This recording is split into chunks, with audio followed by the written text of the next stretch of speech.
बिस्मिल्लाहिर्रहमानिर्रहीम अस्सलाम वालेकुम नाजरीन ग्रामी। महकमा मौसमियात की जानब से बहुत बड़ी अपडेट मिल चुकी है और उसके हवाले से आपको पता चले पाकिस्तान में बारिशों का सिलसिला कब से शुरू होगा और किन दिनों शुरू होगा और मानसून 2024 के बड़े सिलसिले की पेशनगोई महकमा मौसमियात ने कर दी गई है। तो आपके इसका साथ जो है वो बिल्कुल सारा कुछ शेयर करते हैं। गर्मी जो है वो उसकी शिद्दत में इजाफा होगा या कमी होगी, उसके हवाले से भी बहुत बड़ी अपडेट मिल चुकी है। तो सारा कुछ इस वीडियो के अंदर डिटेल से जानते हैं, स्टेप बाय स्टेप आपको मैं बता भी देता हूँ।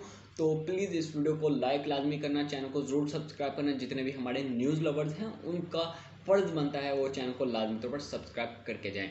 तो चलते हैं अपनी वीडियो की तरफ। वीडियो के अंदर महकमा मौसम की जानिब से जो अभी ताज़ा तरीन खबर मिली है उसके हवाले से बताया जा रहा है कि पाकिस्तान के जो जितने भी बड़े इलाके हैं उनके अंदर जो है वो गर्मी की शिद्दत में बड़ा इजाफा हुआ है। और इसके साथ साथ बताया जा रहा है कि जो बारिशों का सिलसिला जो है वो इस महीने के मई के लास्ट में जो 3 से 4 दिन बारिशें होंगी और जुलाई के जो है शुरू में बारिशों की बड़ी पेशेनगोई की गई है। महकमा मौसम की जानिब से बड़ी अपडेट आप सबके लिए आ चुकी है और जो भी अपडेट आएगी वो इंशाल्लाह इस चैनल पर आपको मिलती रहेगी। प्लीज़ इस वीडियो को अपने दोस्तों तक शेयर कीजिएगा और जितने भी हमारे न्यूज़ लवर्स हैं वो अपने जो है इस वीडियो को सेव करें, इस वीडियो को लाइक करें, चैनल को सब्सक्राइब करें और लाजमी तौर पर शेयर कीजिएगा। मिलते हैं नेक्स्ट वीडियो के अंदर। अगर आपको हमारा वीडियो पसंद आया तो लाइक ज़रूर करें। अल्लाह हाफिज़।